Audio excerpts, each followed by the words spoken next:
soy un soldado del ejército de Dios. Él habló de esos pequeñitos. Y él habló de que debemos tener cuidado con poner tropiezo a los pequeñitos. Escúcheme. Él habló, tengan cuidado de poner tropiezo a los niños que se acercan a mí. Entonces, obviamente el Señor sabe de que los niños también tienen un corazoncito tierno, ¿verdad? Y que ese corazoncito es delicado, ¿verdad? De ahí que la manera en cómo nos acercamos a ellos y cómo tratamos con ellos, para el Señor es muy importante. Muy importante. Porque la niñez es la etapa más vulnerable de la vida y después con la ancianidad, obviamente. Pero empezamos así empezamos la vida y así la terminamos. Muy vulnerables. Y de ahí que hay un trato especial para los niños, pero también hay un trato especial para los ancianos. Según el Señor, tenemos que tratar muy respetuosamente a los ancianos, ¿verdad?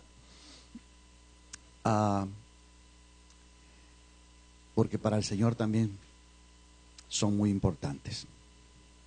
Esta tarde vamos a continuar la palabra que se iniciaba el domingo pasado, donde el Señor nos traía allá en Romanos 5, donde el apóstol Pablo habla de que ellos, allá en aquella época, escribiendo a los romanos, escribía esta carta desde la ciudad de Corinto, junto con los hermanos en Corinto, y les decía que ellos en Corinto se gloriaban en las tribulaciones, y les está diciendo a los hermanos de Roma, ¿verdad?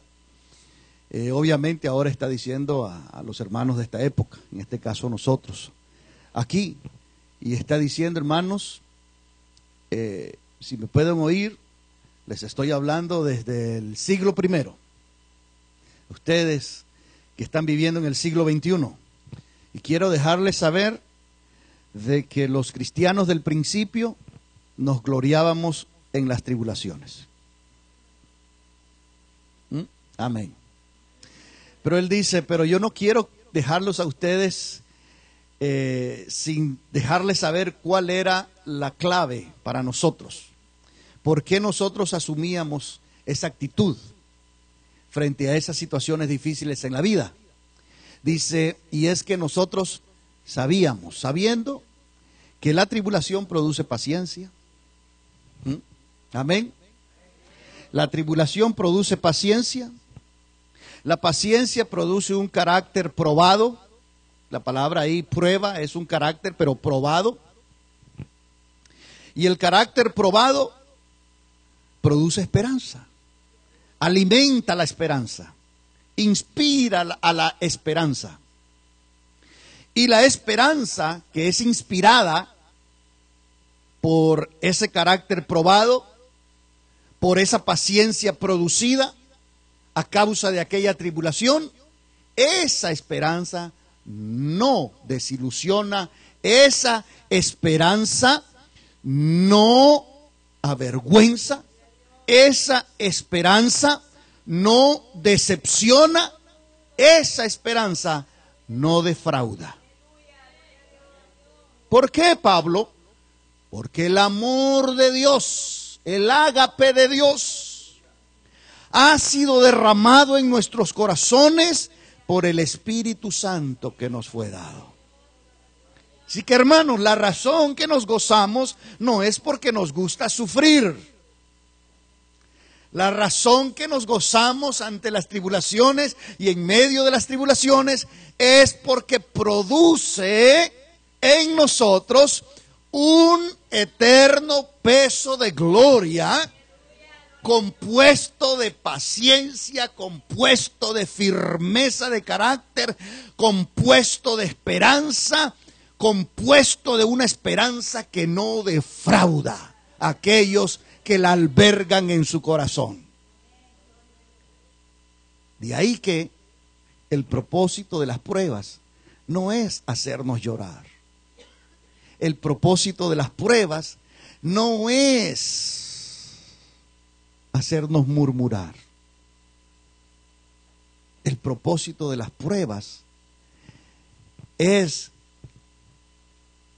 desprender de nosotros eso que en la Biblia se identifica como paja, ¿okay?, que es la flojera, la falta de paciencia, la incredulidad, la duda, la desobediencia, la rebeldía. Todo eso para Dios es paja, pura paja. ¿Okay? Y Él dice, eso no sirve para nada. Y la tribulación viene para eliminar esos elementos de la vida del creyente. Pero, segundo, luego va a generar, va a producir lo que Dios considera valioso. Aquello que produce en la vida del creyente un eterno peso de gloria. Es decir, que ese creyente pesa. Y cuando va a la balanza de Dios, no es hallado falto. Pero hay otros que se ven muy voluminosos. Pero al llegar a la pesa, ¡ja! ¡Ja! ¿Ah? ¿Ves? Estaban muchos en los tiempos de Jesús. Ellos que se consideraban que tenían el peso que es aceptable delante de Dios. Y el Señor les decía, no, no, porque ustedes son hipócritas.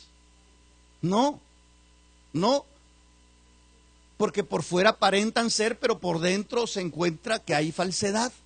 Y entonces, cuando viene el Señor y lo pesa a uno, le dice, has sido encontrado falto. Es decir, mucho de tu vida es paja y no pesa nada. ¿Ve? Voluptuoso, pero liviano. En cambio, la paciencia, pesa, hermanos. Sí, la paciencia. Aunque sea una libra de paciencia en la vida del creyente. Una libra de esperanza. Pero esperanza que no avergüenza. No, esperanza que no defrauda, que no engaña. Entonces, luego eso es la segunda parte. La parte negativa, eliminar de nosotros aquello que es inservible. Pero la parte positiva es agregar a nosotros, añadir aquello que vamos a conservar por toda la eternidad.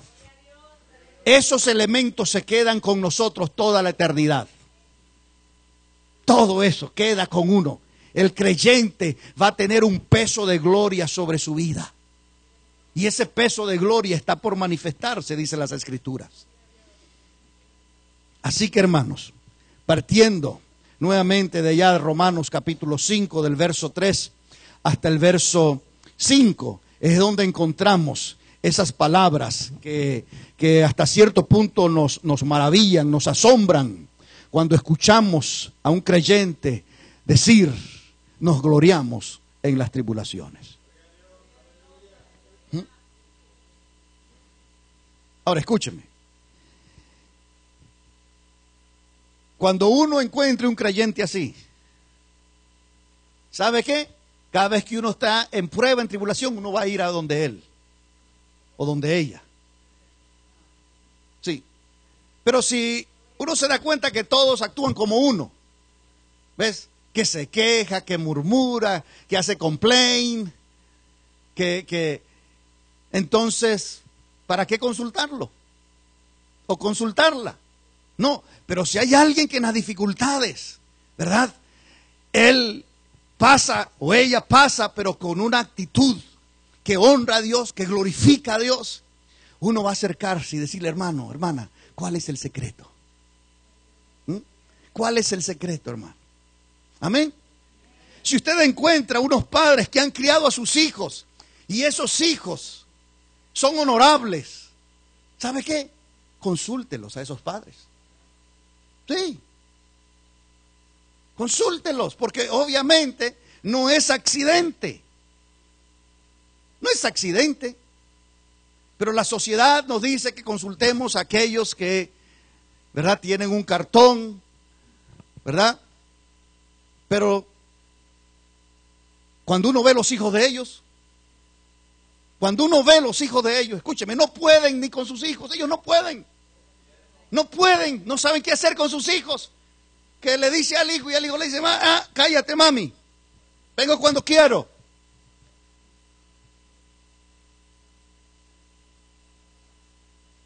Es cuando uno encuentra personas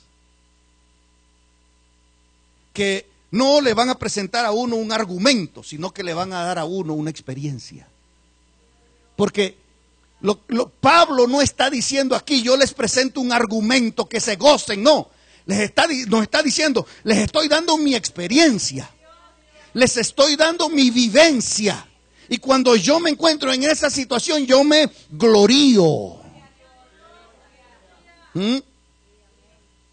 Kauhaomai en el griego, kauhaomai, de gloriarse, vanagloriarse, jactarse, enorgullecerse. ¿Pero por qué? Pablo, ¿te gusta sufrir? No, no me gusta sufrir, nos diría él. Y entonces, ¿por qué tienes esa actitud, Pablo? Oh, que produce paciencia. Paciencia es ese fruto muy apreciado por la gente, ¿verdad? Es una de esas cosas que se oye la gente pidiéndole a Dios paciencia. Te pido paciencia, te pido paciencia. Entonces es muy apetecible. Pablo dice, por eso yo tengo esa actitud. Porque eso produce en mí paciencia.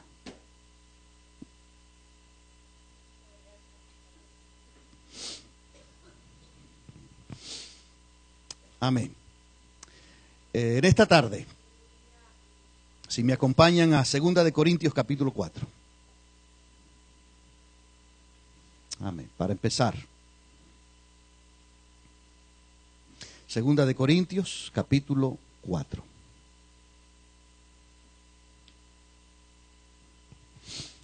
La segunda parte del propósito de las pruebas. Versículo 16, por favor, amén. Aleluya. Anteriormente, Pablo, el escritor, está hablando de tantas cosas que padecían ellos. Y en el verso 16 él dice, por tanto, a pesar de todas esas cosas que padecemos, no desmayamos. Pero, ¿sabe quién es aquel que no desmaya? El que tiene paciencia y tiene esperanza. Si no tiene paciencia y no tiene esperanza, dice, ¿para qué? ¿Para qué? Si no tiene eso. Entonces él dice, a pesar de todo lo que sufrimos, de todo lo que nos viene en la vida, sin embargo, o por tanto, no desmayamos. Antes, aunque nuestro hombre exterior se va desgastando, el interior, no obstante, se renueva de día en día.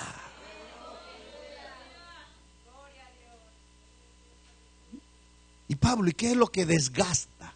¿Qué es lo que desgasta? Oh, porque esta leve tribulación momentánea. Él dice que la tribulación él la ve leve y la ve momentánea. Leve, momentánea. Mas sin embargo, a veces yo escucho y dice, hermano, no se termina esto. No se acaba. No tardo en salir de una y estar en otra. ¿Por qué será? Oh, pongamos atención. Él dice, porque esta leve tribulación momentánea produce en nosotros un cada vez más excelente y eterno peso de gloria. No mirando nosotros las cosas que se ven, sino las que no se ven. Pues las cosas que se ven son temporales, pero las que no se ven son, aleluya. Gloria a Dios. Así que hay algo importante hay aquí. Y es la vista, lo que uno ve. Algo importante aquí, el creyente debe tener ojos para ver. Debe tener ojos para ver. ¿Por qué es tan importante? Anteriormente el apóstol Pablo decía que sabiendo. Por eso es que tenemos esta actitud, porque sabemos un secreto que nadie más lo sabe. Nadie más sabe este secreto. ¿Y cuál es el secreto, Pablo? Que produce. Entonces, sabiendo eso, nosotros tenemos una actitud diferente a las dificultades y las adversidades de la vida. La gente que no sabe eso, se queja, murmura, protesta. Y eso es la manera en cómo enfrentan sus tiempos difíciles. Pero nosotros, decía él, no, porque sabemos un secreto. Un secreto. Ahora, él pasa del saber al ver. Al ver. Y él dice esto,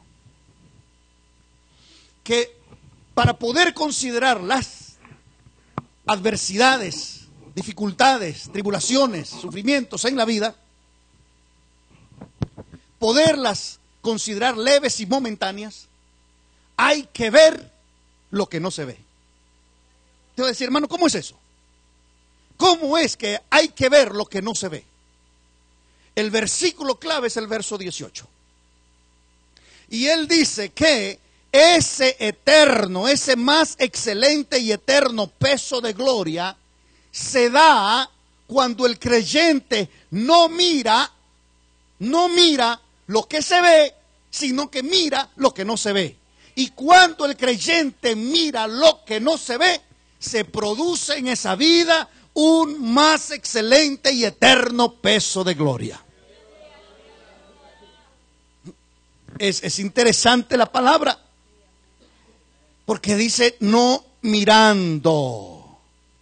En inglés dice while we look, mientras vemos. Mientras vemos, while we look not at the things which are seen, but at the things which are not seen. Mientras vemos esas cosas que no se ven, estamos recibiendo en nosotros un más excelente y eterno peso de gloria. Ahora, la pregunta es, ¿cómo poder ver lo que no se ve? Esa es la pregunta del $1.000.000, ¿verdad? Y yo podía preguntarles a ustedes, what are you looking at? ¿Qué es lo que usted está viendo? ¿En qué está usted poniendo su mirada? Usted que quizás se encuentra afligido, apesadumbrado, atribulado, abatido, descorazonado. ¿Te estás mirando a ti mismo y a tus dificultades? ¿Estás mirando con envidia a tus vecinos y amigos?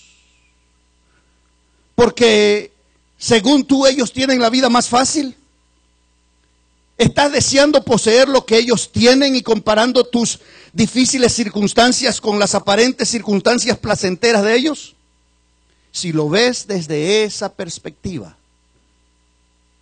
no va a producir en ti un más excelente y eterno peso de gloria, sino que te vas a quejar y vas a decir, ¿por qué la vida le favorece a aquel y a mí no?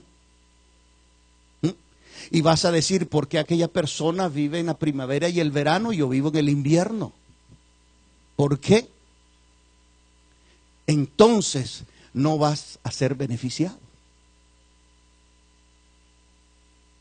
Es, mientras uno está pasando esos tiempos, ¿qué es lo que uno ve?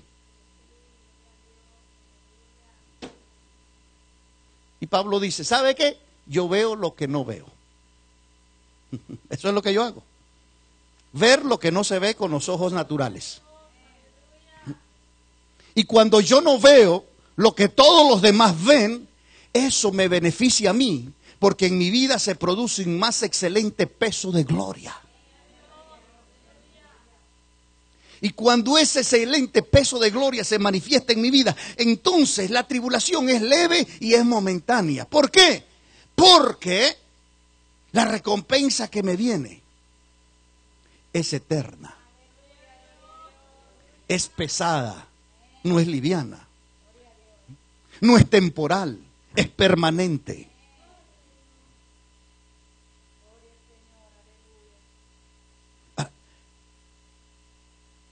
Mirando es importante. Es la clave de ese versículo. Para que se pueda producir, aunque el hombre exterior se vaya desgastando, es decir, se va envejeciendo, se va deteriorando. Algunas personas se envejecen de balde.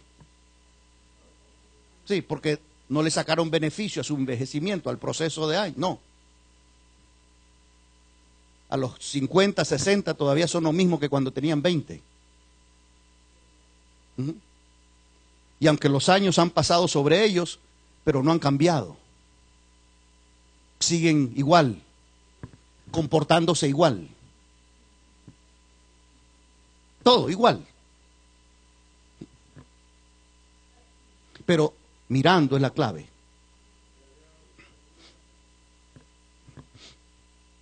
Hebreos 11, tenemos a un creyente llamado Moisés. Y en el verso 24 nos dice: por la fe Moisés, hecho ya grande, rehusó llamarse hijo de la hija de Faraón. Por la fe. ¿Cómo puede uno ver lo que los ojos naturales no alcanzan a ver? Los ojos de la fe. La Biblia dice que por fe andamos y no por vista. Hay un contraste. Hay dos clases de visiones: la visión natural, la óptica natural, y la visión espiritual de la fe. La fe entiende lo que el intelecto no entiende. La fe ve lo que los ojos no ven. La fe comprende lo que el razonamiento no puede descifrar. Por eso dice la Biblia que por la fe entendemos que el universo, los cielos, la tierra fue creado por la palabra de Dios. No por el intelecto, por la fe. Ahora, por la fe, Moisés, hecho ya grande, rehusó llamarse hijo de la hija de Faraón, escogiendo antes ser maltratado con el pueblo de Dios que gozar de los deleites temporales del pecado, teniendo por mayores riquezas el vituperio de Cristo que los tesoros de los egipcios. ¿Por qué? Ahí está. Este es el secreto. El mismo secreto del apóstol Pablo. Pero Moisés vivió más de 1400 antes que Pablo. Entonces Moisés descubrió este secreto antes que Pablo.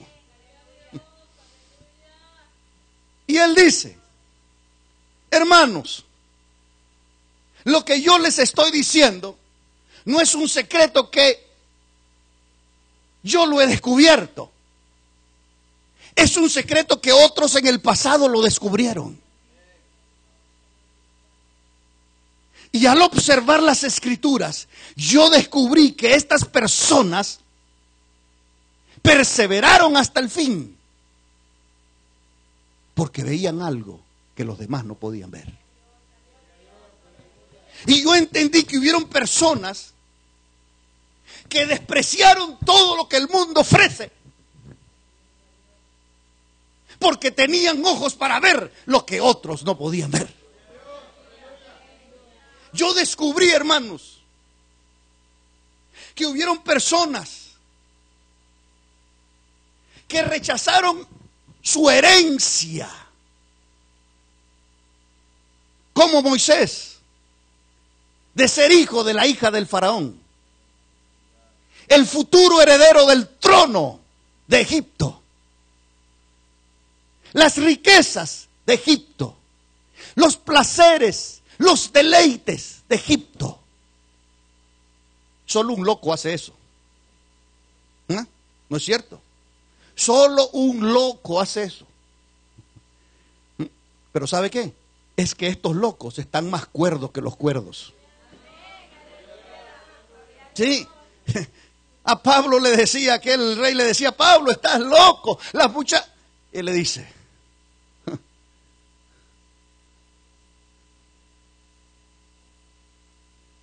por la fe, Moisés. Pero Moisés, mira, tú lo tienes todo en bandeja. Por favor, recapacita. ¿Qué estás haciendo, Moisés? Recapacita. ¿Cómo te vas a juntar con ese pueblo? Pueblo maltratado, pueblo esclavo. ¿Qué futuro te ofrece ese pueblo? ¿Qué futuro te ofrece la iglesia? ¿Qué futuro te ofrece Dios? ¿Qué futuro te ofrece la religión? Mira, tu futuro es aquí, el trono. Tu futuro es aquí, las riquezas de Egipto. Tu futuro es aquí, los placeres del pecado, Moisés.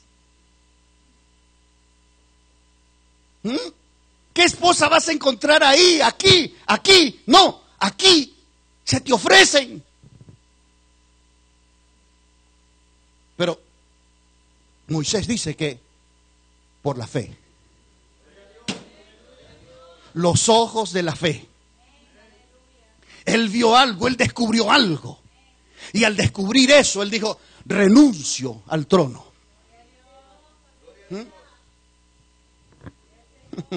Declino el derecho a gobernar Egipto.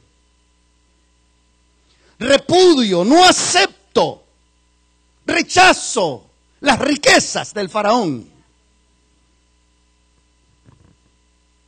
¿Y saben qué escojo? ¿Saben qué escojo? Ser maltratado. ¿Ah? Moisés. Sí, escojo ser maltratado con el pueblo de Dios.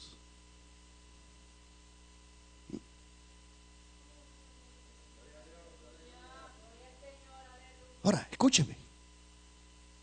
La gente dice, este está loco. Si tú tienes que hacer eso, te van a decir, estás loco, estás loca.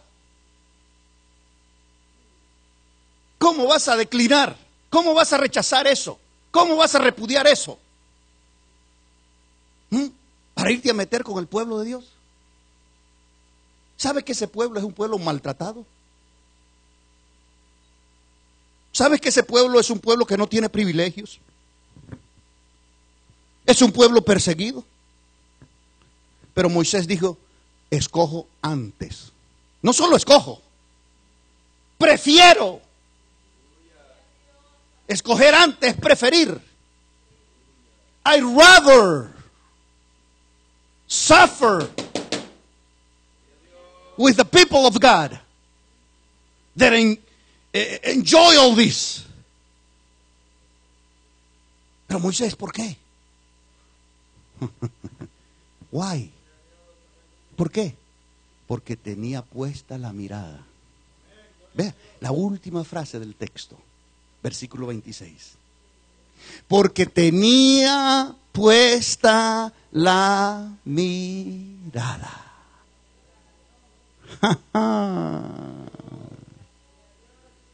Wow. Tenía puesta la mirada. El término griego es escopeo. Hay algunas palabras en el castellano que encuentran su raíz en ese verbo, escopeo, que significa vigilar, espiar, poner la mirada con atención. De ahí que tenemos, por lo menos tenemos microscopio. ¿Ve? Escopio es de escopeo. ¿Ves? Y micro significa pequeño, small, tiny. Entonces, microscopio. Telescopio. ¿Ve? Scopio es de scope, de poner la vista. Y el telescopio es poner la vista, teles es la meta, poner la vista en la meta que está distante.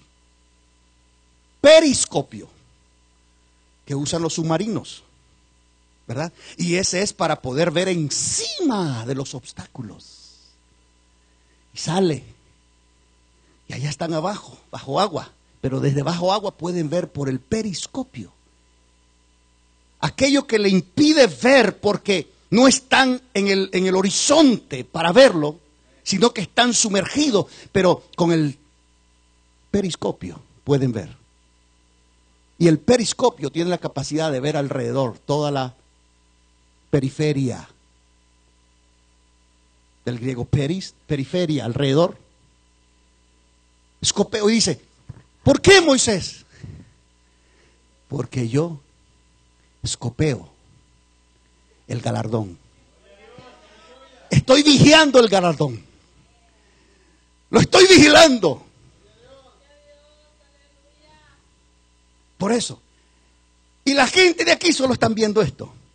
La gente de aquí solo tienen ojos para lo de abajo, para lo temporal, para lo pasajero, para lo transitorio, para lo que es de este mundo, lo que produce placeres y deleites temporales.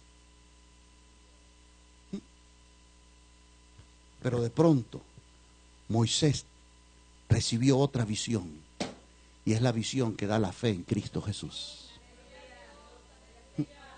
Mire, ninguno de ustedes que son creyentes en Cristo han visto el cielo, ni la Nueva Jerusalén, con sus ojos humanos, pero con los ojos de la fe la ven.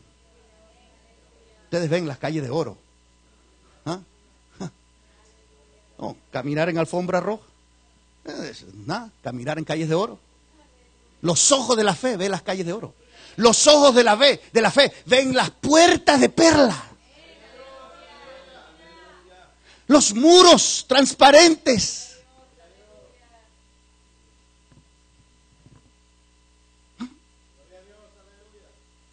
Ah, pero ¿cómo sabes tú que vas a ir al cielo? Oh, tú no sabes porque tú no tienes ojos para eso.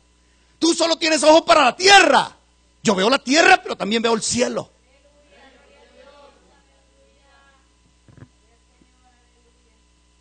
Pero decía, escojo antes.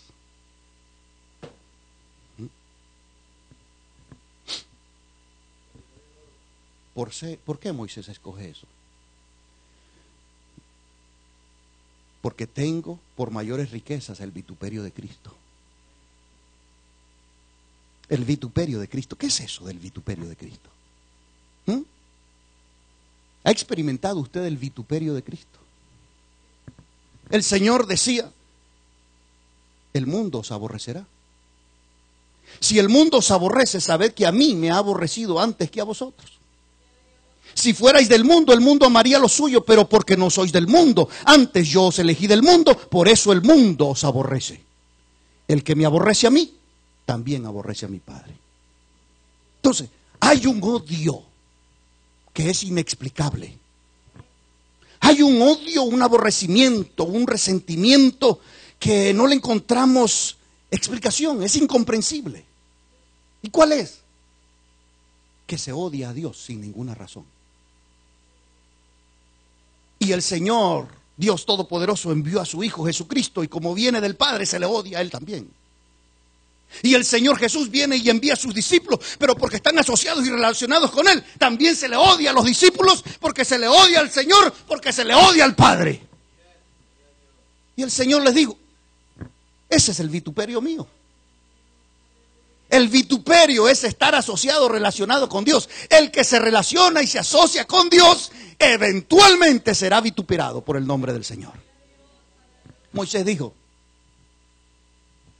amén. Yo cambio eso en un 2x3. El vituperio de Cristo. Cristo dijo, bienaventurados seréis cuando los hombres os aborrezcan y cuando os aparten de sí y os vituperen y desechen vuestro nombre como malo por causa del Hijo del Hombre. Gozaos en aquel día y alegraos, porque he aquí vuestro galardón es grande en los cielos, porque así hacían sus padres con los profetas. Es el vituperio de Cristo. Y Él le dijo a sus discípulos, ¿saben qué? La vida cristiana no es de rosa. No, la vida cristiana no van a andar en alfombra roja. La vida cristiana ustedes van a llevar y le van a decir, ay, viene el misionero. Atendamos al misionero. No, no, no, no, no. Es más, dice, cuando les aborrezcan, cuando los desechen, cuando se aparten de ustedes y no quieran asociarse con ustedes, cuando los deshonren, cuando los desacrediten, pero por causa de mi nombre, alégrense, gócense. No porque están siendo desacreditados, no, gócense porque su galardón será grande. Ahora, el que tiene ojos para ver eso, escoge eso. Escoge eso. Los que no tienen ojos para eso, como el joven rico, que después que el Señor le dice, mira, vende todo lo que tiene, dalo a los pobres y tendrás. Y le dijo, Señor, ¿qué voy a tener? Tendrás tesoros en el cielo. Pero él no los veía. Y como él no los podía ver, él decía, pero esto que tengo aquí es seguro. Y se fue triste y no quiso seguir al Señor. Pero Moisés, a Moisés el Señor no tuvo que ofrecérselo. Él dijo, Señor, yo renuncio a esto para recibir eso. Porque ¿sabe qué? Antes de recibir algo, usted tiene que soltar lo que tiene. Suéltelo. Si no lo suelta, no puede recibir nada porque el puño está cerrado. No puede. Mirando lo que no se ve, somos transformados. Y un eterno peso de gloria se asienta sobre nuestras vidas, que nos cambia, nos hace personas diferentes, nos hace personas sobresalientes. No en el mundo, pero dentro del pueblo maltratado del Señor. Por la fe, Moisés. Por la fe.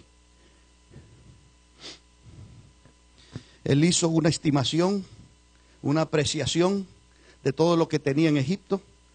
Lo evaluó, lo valoró. Lo valoró. Y después hizo una apreciación del vituperio de Cristo, del reproche, del estigma, de la infamia, de la injuria. Y él dijo, esto está mejor que esto.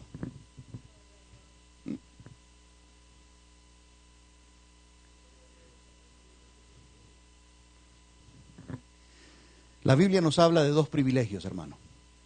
Filipenses capítulo 1, versículo 29. Hay dos privilegios que Dios nos ha dado.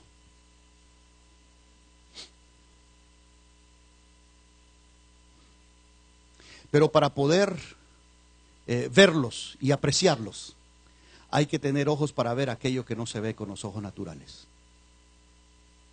Filipenses 1:29 dice, porque a vosotros, amén. Ahora diga conmigo, porque a nosotros, ¿okay? Lo vamos a hacer personal ahora, nos ha sido concedido a causa de Cristo, no solo que creamos en Él, sino también que padezcamos por Él. ¿Ve cuáles son esos dos privilegios? Aleluya. Dos privilegios. Usualmente decimos al primero amén y al segundo, no, en boca cerrada no entra mosca.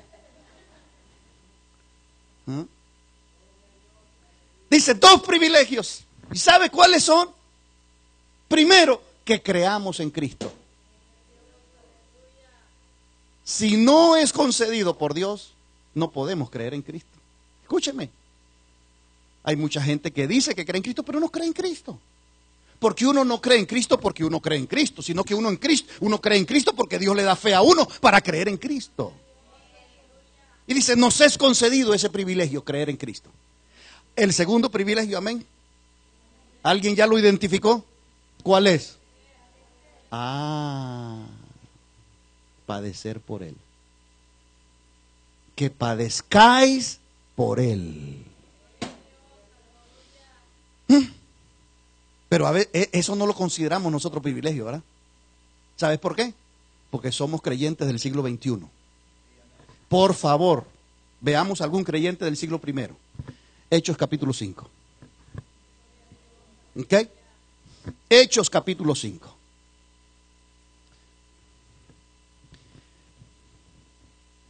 Verso 40. Allí estaban estos creyentes, Pedro,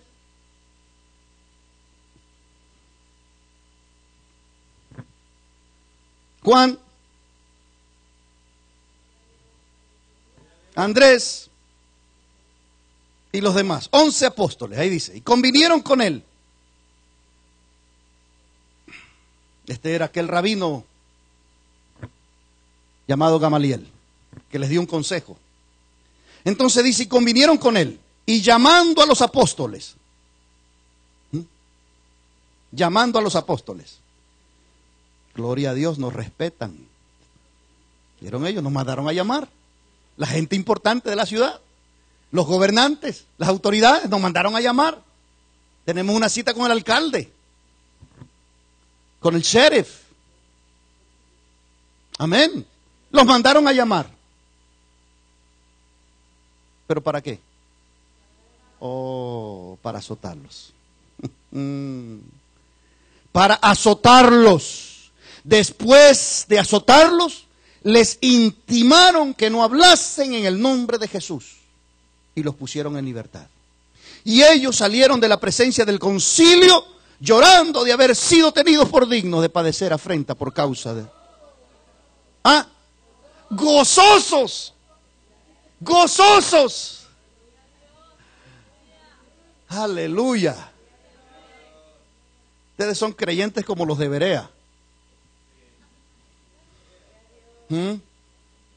Dice que ellos escudrillaban en la escritura para ver si lo que Pablo decía era así. Dice, salieron gozosos de haber sido tenidos por dignos. En otras palabras, qué dignidad nos ha dado Dios. Qué dicha, qué privilegio más grande. Pedro, ¿y cuál es? Nos azotaron, hermano. Nos azotaron, nos dieron una paliza. Nos dieron una paliza, hermano. Pero, hermano, qué gozo, qué gozo, qué gozo. Oh, los hermanos del primer siglo, para ellos era un privilegio padecer por causa del Señor. Tanto como era un privilegio creer en el Señor. Pero los creyentes del siglo XXI estamos 50-50. El primero sí y el segundo no. Creer en el Señor, amén, ese privilegio. Sufrir, padecer por Él. Y algunos dicen, no, hermano, mira si la Biblia dice que Él ya padeció para que usted no padezca. Pero viene Pablo y dice, sí, Él padeció, es cierto. Pero ¿saben qué? Él nos ha dado un privilegio. Que padezcamos por Él. ¿Se da cuenta? ¿Predicaban los apóstoles para de sufrir? No. Ellos predicaban, si sufren por causa del nombre, gócense. Si sufren por causa del nombre, gloríense en el Señor. ¿Saben por qué, hermanos? Porque esas cosas hace desprender aquello que no está bien adherido a uno. ¿Ves? Y la paja no se adhiere mucho al grano. Está ahí nada más para cubrirlo, pero cuando vienen las varas, los azotes, la cáscara se rompe y queda el grano. Queda el grano de trigo, queda el grano de arroz. Entonces, en eso se desprenden esas cosas que Dios quiere desprender de nosotros. Ahora, todos los creyentes, al recibir esas varas y esos azotes, pueden ser literales o pueden ser en la vida, de una manera figurada, pero se desprende automáticamente de nosotros. No, no. No se desprende automáticamente. Es la actitud que yo tenga lo que va a determinar si la paja se la lleva el viento o se queda conmigo. Porque hay gente que no quiere perder nada, ni la paja.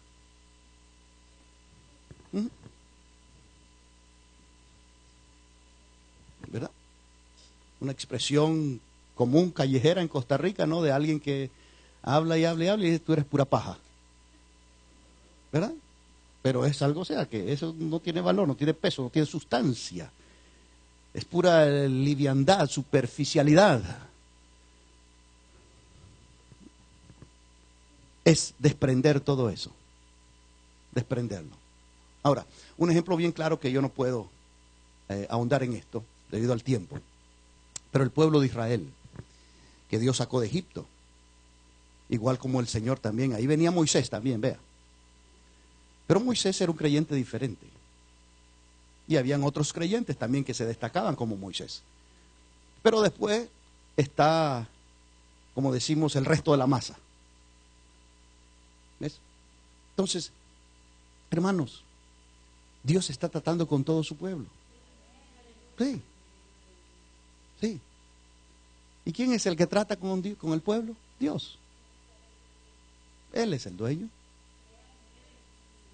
Él es. ¿Sí?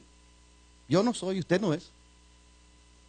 Por eso a veces no me gusta a veces que hay personas que dicen, no, mire, yo voy a la iglesia del pastor fulano de tal.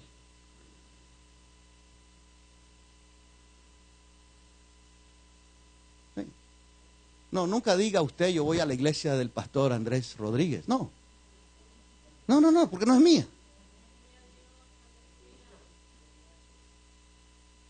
Diga, yo voy a la iglesia de Jesucristo que está localizada en tal y tal lugar. Pero es la iglesia del Señor, es la iglesia de Dios. ¿Sí? Dice la Biblia que Él la compró con su sangre. ¿Se da cuenta? O uno puede comprar un edificio con dinero, pero no la iglesia. Porque la iglesia no se compra con dinero. La iglesia es comprada con sangre. Y no cualquier sangre, la sangre de Cristo. Entonces, desprender todo eso. Pero ¿qué pasó en la mayoría de los creyentes que salieron de Egipto? ¿Pudo Dios desprender la paja? ¿Sabe qué? No. No. ¿Y en qué consistía la paja de ellos? Renegar, quejarse, murmurar.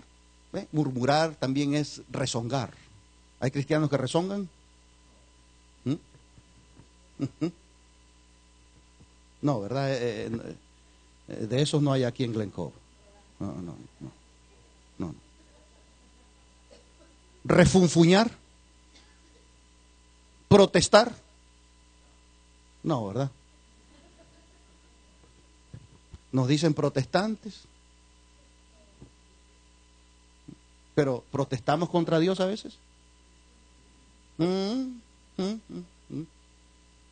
boca cerrada.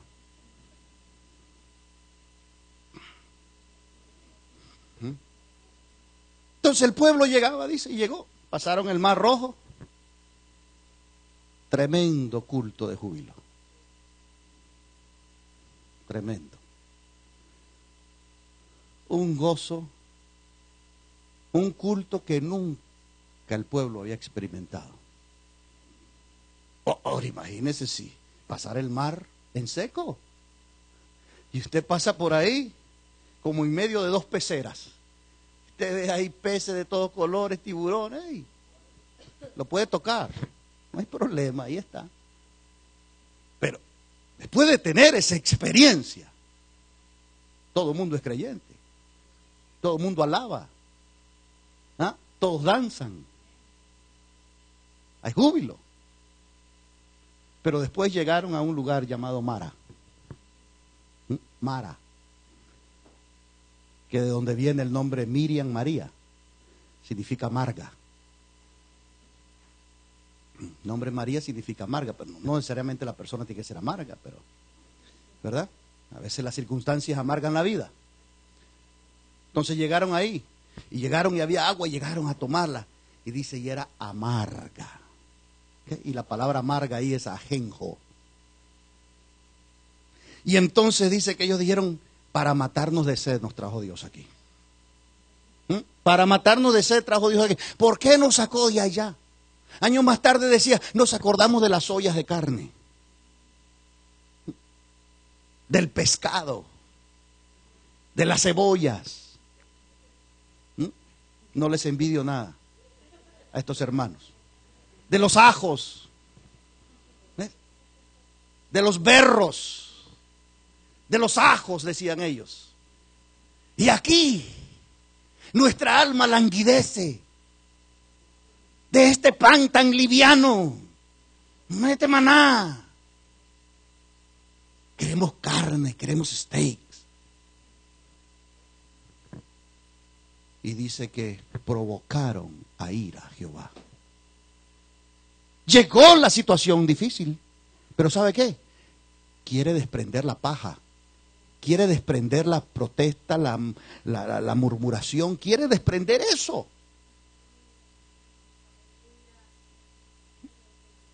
No pasó. Si algún día tiene la oportunidad de leer Deuteronomio 9, lea Deuteronomio 9, donde Moisés viene y les dice, mire, déjenme hacerle un recuento de toda la historia de 40 años y más que yo tengo de conocerles a ustedes. Moisés pastoreó esa congregación por más de 40 años. Llegó al punto en algunas ocasiones que le decía, Señor, ya llévame al cielo, ya no aguanto. El peso es demasiado, ya no aguanto, Señor. Y en Deuteronomio 9 él viene y les dice, mire, yo desde que yo le conozco a ustedes, ustedes son iguales. Tan igual. Son de cerviz dura. Le decía él, desde que yo les conozco, son así. Son rebeldes, son desobedientes, son incrédulos a Dios, desde que yo les conozco. Y en esa jornada del desierto, provocaron a ir a Dios tantas veces que a veces Dios le puso un nombre especial a ese lugar. Y encontramos a veces palabras que Dios le dice, este lugar se va a llamar Masá. Este otro, Meriba. Palabras hebreas que tienen un significado. Y significaban provocación, tentación, querella, rencilla, pleito, contienda. Ellos se peleaban con Dios. No, pero aquí no hay creyentes que pelean con Dios. Pero no como Jacob, no, pelearse, de renegar, de acusar a Dios, que Señor me sacaste del mundo, pero ¿para qué? Yo pensé que era para prosperarme, como oigo por ahí. Y ya comienzan a quejarse de Dios. Y entonces ahí hay varios nombres que menciona. En Cades Barnea, le dice, la última vez, en Cades Barnea. Y dice, desde que yo les conozco a ustedes hasta el día de hoy, todas las pruebas, todo ese desierto que pasamos, y no ha podido desprender de ustedes la paja.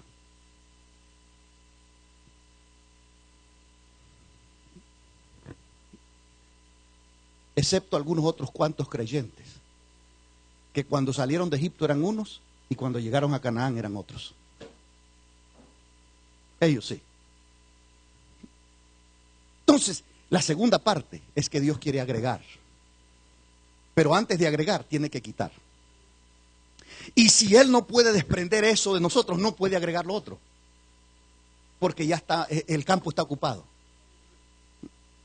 Si usted va a cambiar sus muebles, antes que lleguen los nuevos, tiene que botar los viejos. Porque si están los viejos ahí, llegan los nuevos, no hay campo para ellos. No hay. Si va a cambiar el comedor, tiene que sacarlo para hacer campo para el nuevo. No podrá tener lo nuevo a menos que se deshaga de lo viejo. Ahora, cuidado, ¿verdad? No me vayan a malentender a alguien y vaya a la casa y comienza a botar todas las cosas ahí. Porque dice, el hermano pastor dijo que va a venir lo nuevo y botar lo viejo. Así que bota, hay que botar todo. Porque a veces hay malentendidos. Cuidado, por favor, nadie me malentienda. ¿Okay? Pero Dios no puede agregar lo que Él quiere agregar. Paciencia, carácter probado, esperanza, esperanza que no defrauda. Ese eterno peso de gloria en los creyentes. Mire, si hay un eterno peso de gloria, no importa cuán fuerte sea el huracán, no me va a arrastrar.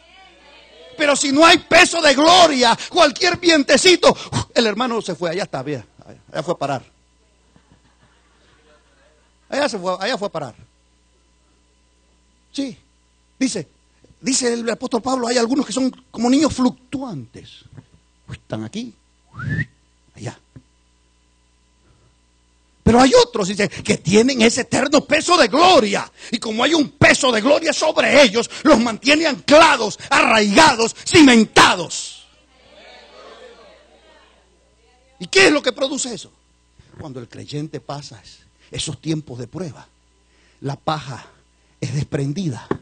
Y luego el Señor dice, ahora te voy a poner algo que sí es pesado, es valioso, es excelente. Paciencia, hermanos. Dígale a alguien que está cerca ahí, ¿la paciencia es necesaria? ¿Es indispensable? E imprescindible. Amén. La paciencia es necesaria, indispensable e imprescindible. Es decir, la vida cristiana no es vida cristiana sin paciencia. El mismo escritor de Hebreos, allá en el capítulo 10:35, decía, no perdáis pues vuestra confianza, que tiene grande galardón, porque os es necesaria la paciencia, para que habiendo hecho la voluntad de Dios, obtengáis la promesa. Sin paciencia no se obtiene la promesa. ¿Por qué? Porque la promesa se está esperando. Y si no hay paciencia, se desespera. Y si uno se desespera, deja de esperar. Así de sencillo. Entonces, por eso Pablo decía, me glorío. ¿Por qué, Pablo? Porque sé que viene paciencia. ¿Y qué hace la paciencia, Pablo? La paciencia me da y desarrolla en mí una capacidad de aguante, una capacidad de soportar, una capacidad de permanecer. Me da constancia, me da perseverancia, me da firmeza. Por eso es que yo me glorío, hermanos. No es que yo estoy, no.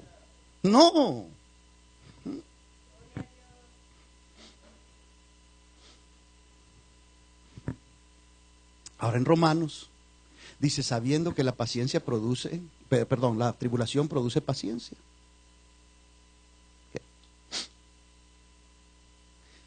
El término paciencia en el griego es upomoné, que significa constancia, perseverancia, permanencia, capacidad de aguante, capacidad de resistencia. Produce paciencia. Y hermano Pablo, ¿y para qué se necesita la paciencia? Hermano, para no perder la confianza,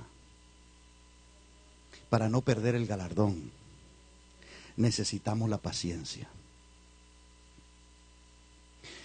Y después de la paciencia, ¿qué viene, Pablo?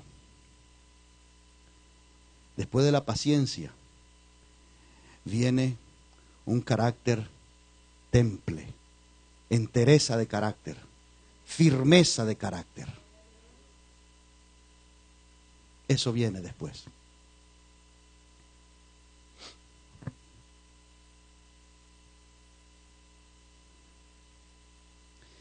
Un carácter probado y resistente. Y la idea es poner un metal a una prueba de fuego que entra en una boquilla del horno, y luego hay una faja que lo lleva hasta la otra boquilla del horno al otro lado. Y cuando ese metal sale al otro lado, ese metal sale con resistencia, con temple, y es un metal a prueba de fuego. Es auténtico, es genuino, es verdadero. La autenticidad del creyente se conoce cuando la fe resiste la prueba del fuego. Y se sabe que la fe que tengo es real y no falsa.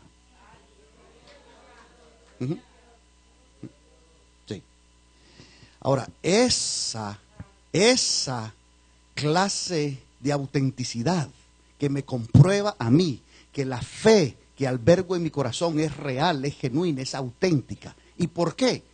Porque pasé por el fuego y no me destruyó. Cuando pases por el fuego. Sí. Cuando pases por las aguas. Ahora, si la atraviesas al otro lado, es una evidencia que tu fe es verdadera. Así que Dios prueba para sacar de nosotros la inseguridad. Ay, ¿será que mi fe es verdadera? ¿Será que voy a ser salvo? ¿Será que mis pecados han sido perdonados? ¿Será que soy hijo de Dios? ¿Será que soy hija de Dios? ¿Será? Y tenemos temores, tenemos inseguridades, tenemos incertidumbres, hermanos, sí. Entonces la prueba viene para confirmarnos de que esas inseguridades no están basadas en algo verídico, sino que es nada más nuestros sentimientos, pero porque la fe aguanta el fuego de la prueba, es verdadera, porque si no fuera verdadera, no soporta. No soporta. Mateo 13, cuando no hay que buscarlo, pero cuando la semilla es sembrada en el campo, la semilla del evangelio, y sale en diferentes clases de tierra. Y hay una de ellas, dice que cuando sale el sol con su calor abrasador, seca la plantita. Se murió. ¿Qué quiere decir eso? Que esa fe no era verdadera. No era genuina. No aguantó el calor del sol. Se secó. Entonces, la autenticidad se conoce cuando la fe resiste la prueba del fuego. Y se sabe que es real y no falsa. Y eso le da esperanza al creyente de ser un auténtico hijo de Dios. Por eso dice que la tribulación produce paciencia. La paciencia, un carácter aprobado, resistente. Y ese carácter aprobado inspira esperanza. ¿Y qué esperanza? Esperanza de que lo que Dios ha prometido lo vamos a recibir. Esa esperanza nos da seguridad. Porque la prueba nos despojó del temor, de la incertidumbre, de la inseguridad, de ser hipócritas, de no ser reales, de no ser genuinos. Y entonces nos damos cuenta de que somos verdaderos hijos de Dios. Ese fuego es para forjar el acero de nuestra fe y mostrar que somos reales y genuinos y probados hijos de Dios. Y eso realmente nos da esperanza. Y esa esperanza en Dios no defrauda, no engaña, no desilusiona, no desencanta.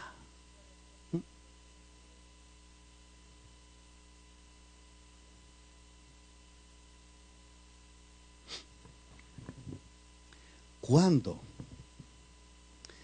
la fe del creyente es pasada por el fuego, atraviesa y sale al otro lado con temple, con firmeza, con solidez, con paciencia, con esperanza. Eso quiere decir que esa persona tiene el ADN de Dios. Tiene el ADN de Cristo, es decir, es hijo. Los hijos tenemos el ADN de los padres. ¿Por qué? Porque soportó. Ve al Hijo de Dios, ve al Hijo de Dios, a nuestro Señor Jesucristo.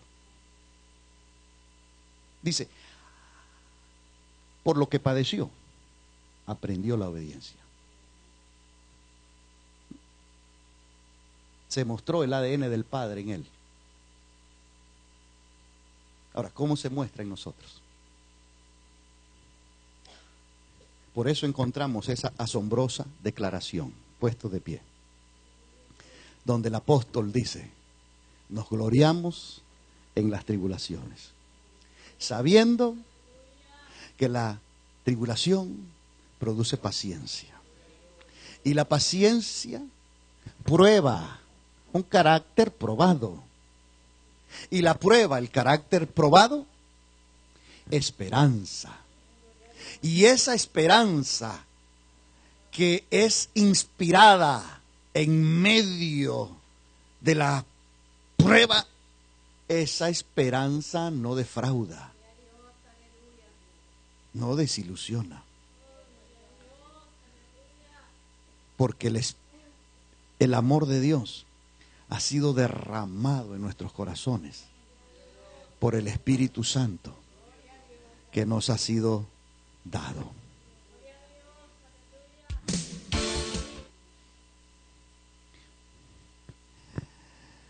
Si uno sabe eso, dio el paso, uno de los pasos más importantes en la vida cristiana. Porque el segundo después es ver lo que no se ve con los ojos humanos. Primero saber. Segundo, ver.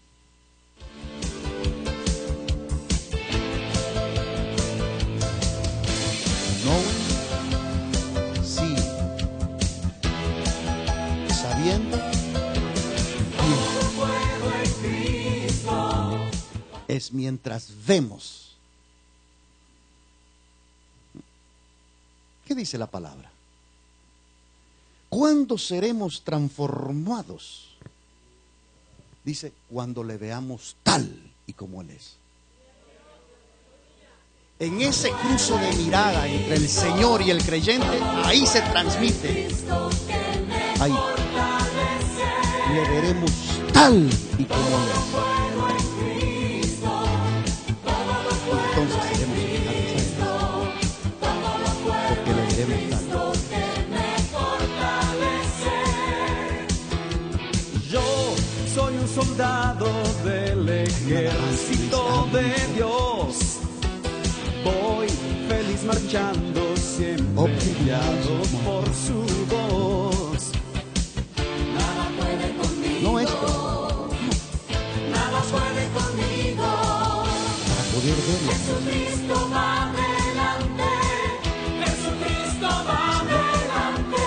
Yo soy un soldado del ejército de Dios. Voy feliz marchando, siempre guiado por su voz. Nada puede conmigo. Nada puede conmigo. Jesucristo va adelante. Jesucristo va adelante. Todo lo puedo en Cristo. Pero no cualquier clase de fe, la fe que Dios da. Es la fe que Dios da. Esa fe no la regalamos, esa fe no la producimos. Esa fe solamente es dada por el Espíritu Santo. Cuando oí. Queremos ver tu rostro, Señor, y amarte para siempre. Puedo en Cristo, todo puedo en Cristo que me fortalece.